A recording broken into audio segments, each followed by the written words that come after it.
Friends ഇപ്പം ഞങ്ങൾക്കില്ല മാല അങ്ങനത്തെ എന്തെങ്കിലും മുത്തുകൊണ്ടുള്ള ഐറ്റംസ് ഉണ്ടാക്കാൻ എൻ്റെ അടുത്ത് പറയാം. അതല്ലാണ്ട് ഇങ്ങനത്തെ സാധനത്തിനെല്ലാം ഇത് 10 രൂപയാണ് വരുന്നത്. പക്ഷെ പീടി തുറന്നാൽ ഞാൻ ഇത് 5 രൂപക്ക് തരും. പക്ഷെ ഇങ്ങനത്തെ എല്ലാം ഉണ്ടാക്കുക വേറെ മോഡലാണ്.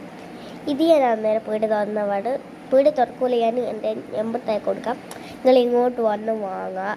സ്ഥലം എന്ന് പറയുന്നത് മുതുവന, ഒരു പീടിയേൻ്റെ അടുത്താണ് എൻ്റെ വീട്, മുതുവന. ഓക്കെ, അപ്പോൾ ഇതൊരു മോതിരാണ്. ഇത് ഞാൻ പീടിയ തുറന്നപാട് 1 ഉറുപ്പ്യക്ക് കൊടുക്കുന്നതാണ്. ചിലപ്പോൾ ഞാൻ 50 പൈസ കൊടുക്കും. ഓക്കെ, ഇല്ല, ഇത് ഞാൻ 1 ഉറുപ്പ്യ കൊടുക്കും.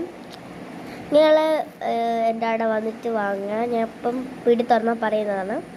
അപ്പോൾ എനിക്ക് അങ്ങനത്തെ സാധനമൊക്കെ ഉണ്ടാക്കാൻ അറിയാം കേട്ടോ. എയർബൻഡ് എന്ന് പറയുന്നത് ഞാൻ നോക്കട്ടെ. എയർബൻഡ് സാധനം നിങ്ങൾ തന്നിട്ടുണ്ടെങ്കിൽ ഞാൻ നോക്കാം, പറ്റുമെങ്കിൽ ഞാൻ ഉണ്ടാക്കാൻ തരാം. എയർബൻഡ് ഞാൻ 15 രൂപയ്ക്ക് തരുന്നതാണ്. അതുവരെ ബൈ ബൈ.